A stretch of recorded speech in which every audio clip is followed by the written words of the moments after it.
तीन दामाद की सास पार्ट 2। अब तक आपने सुना कि कावेरी जी अपनी तीनों बेटियों ईशा, मोहिनी और सुहाना की शादी तीन घर जमाई लड़कों के साथ करवा देती है। उन्हें लगता है कि ये लड़के शायद घर का कामकाज संभाल लेंगे, लेकिन उनके तीनों घर जमाई बहुत आलसी थे। वो नौकरी भी नहीं करते थे और बाहर का काम भी नहीं। कावेरी जी ने अपनी बेटियों से कहा कि वो प्रेगनेंसी का बहाना बनाकर अपने पतियों को सबक सिखाए। अब सुनिए आगे। मम्मी, आपने जैसा कहा था हमने वैसा ही किया, लेकिन देखिए ना, विवेक का हाल तो वैसा का वैसा ही है। घर में ना सुबह का नाश्ता बनता है और ना खाना। नौकरी पर जाने की बात करूं तो खाने को दौड़ते हैं मुझे। हाँ मम्मी, मैंने भी सुमित को कितनी बार कहा कि अगर नौकरी नहीं करनी तो कोई छोटी सी दुकान ही खोल लो, घर का खर्चा कैसे चलेगा। देखो दोपहर के 12 बजने आए और जिनाब अभी तक सो रहे हैं। हाँ मम्मी, ईशा और सुहाना ठीक कहती हैं। अविनाश का भी यही हाल है। जब मैंने अपनी प्रेगनेंसी के बारे में कहा तो मुझसे कहने लगा, अरे दूसरी लड़कियां तो 9-9 महीने तक नौकरी करती है, बस डिलीवरी के टाइम छुट्टी लेती है। मोहिनी, तुम भी नौकरी करो। अब मुझे कहाँ नौकरी मिलेगी। मम्मी बताओ अब मैं क्या करूँ। हे भगवान, क्या सोचकर घर जमाई दामाद लाई थी मैं कि मेरी बेटियां मेरे पास रहेंगी और खुश रहेंगी, लेकिन इन आलसी दामादों ने तो हमारी जिंदगी को भी प्रॉब्लम में डाल दिया है। मैं तो कहती हूँ मम्मी, हम लोग वापस अपनी जॉब पर जाना शुरू कर देते हैं। बता देते हैं इन लोगों को कि हमने प्रेगनेंसी का बहाना किया है। नहीं नहीं बेटा, ऐसी गलती भी मत करना। अगर तुमने ऐसा किया तो इन तीनों की आदत और खराब हो जाएगी। अरे आज नहीं तो कल कभी तो तुम प्रेग्नेंट होगी, तब वापस यही प्रॉब्लम आएगी। तब क्या करोगी तुम तीनों? हाँ मम्मी, आपकी बात तो बिल्कुल सही है। इन लोगों को तो सुधारना ही पड़ेगा। लेकिन कैसे? अपने बच्चों के आने की खबर सुनकर भी इन लोगों पर कोई असर नहीं हो रहा। पैसे कमाने के लिए घर से बाहर निकलना ही नहीं चाहते ये तीनों। अब मेरे दिमाग में एक प्लान आया है। तुम तीनों चिंता मत करो, उन तीनों को बुलाओ, फिर मैं बात करती हूँ। थोड़ी देर बाद कावेरी जी अपने तीनों दामादों को सामने बुलाकर अपनी बात कहना शुरू करती है। अविनाश, सुमित और विवेक, देखो बेटा, मैं ना तुम तीनों से बड़ा प्यार करती हूँ, इसीलिए तो तुम्हें घर जमाई बना कर रखा है मैंने। अरे मम्मी जी, सीधे सीधे कहिए ना, क्या बात है। प्यार तो हम भी आपको बहुत करते हैं।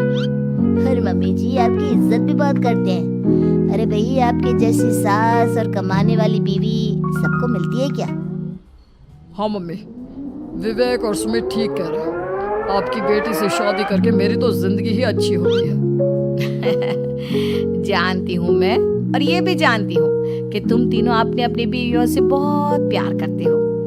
बेटा, बात ऐसी है कि हमारे कुल गुरु ने कहा है कि प्रेग्नेंट होने के बाद मेरी तीनों बेटियां शुरू के 4 महीने हमारे गांव में जाकर रहेगी, जहां मेरे चाचा जी रहते हैं। अरे लेकिन क्यों मम्मी, गांव में जाकर रहने की क्या जरूरत है इन तीनों को? वो क्या है ना बेटा, हमारे परिवार को एक श्राप है।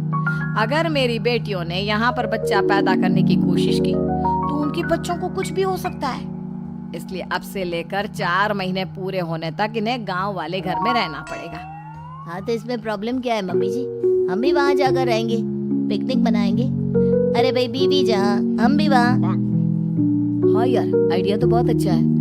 शहर की जिंदगी में रह रहकर परेशान हो चुके हैं, अब कुछ दिन गांव में बिताएंगे। तुम लोग समझने की कोशिश क्यों नहीं करते? तुम में से कोई भी वहां नहीं जा सकता, और मैं यहाँ रहूंगी ना तुम तीनों के साथ। 4 महीने की तो बात है, उसके बाद ये तीनों ही लौट कर आ जाएंगी। ठीक है मम्मी जी, अब हमारे बच्चों का सवाल है तो ये तो करना ही पड़ेगा।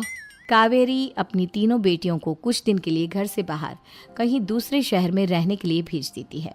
कुछ दिनों के बाद, अरे मम्मी जी, बहुत दिन से पिज्ज़ा नहीं खाया, मंगवाइए ना।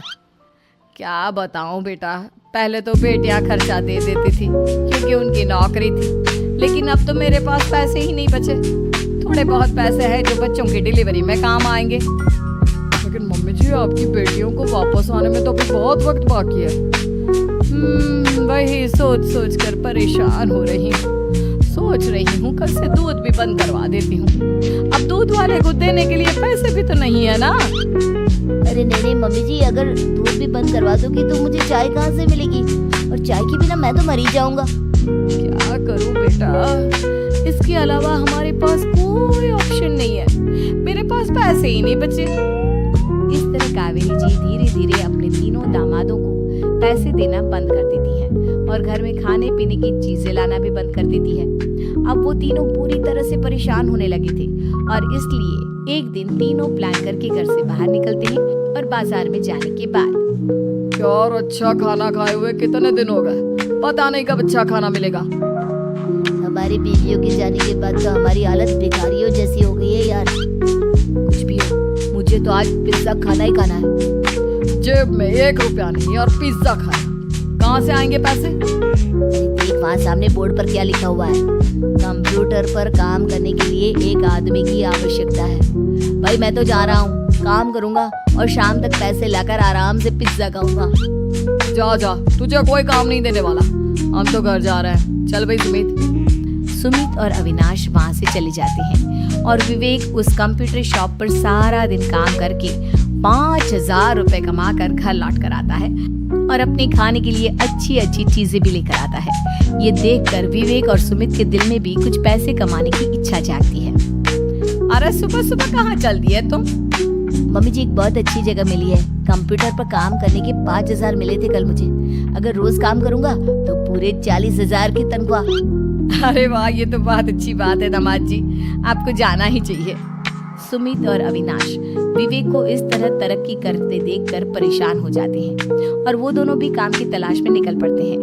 धीरे धीरे उन दोनों को भी काम मिल जाता है।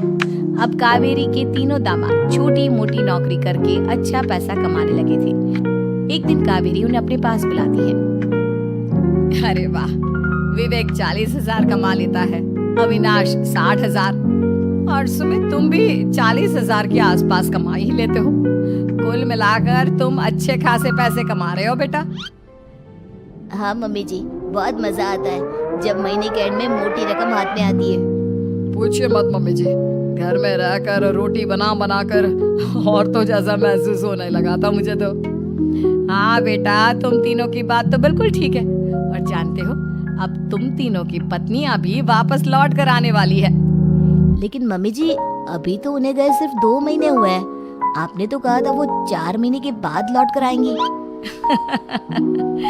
ऐसा कुछ नहीं है बेटा, मैं सिर्फ तुम तीनों को सबक सिखाना चाहती थी कि आदमी घर में बैठकर बीवी की कमाई खाता हुआ अच्छा नहीं लगता। इस दुनिया में हर इंसान को मेहनत करनी चाहिए, काम करना चाहिए, चाहे वो औरत हो या आदमी, ताकि अपने परिवार को संभाल सके।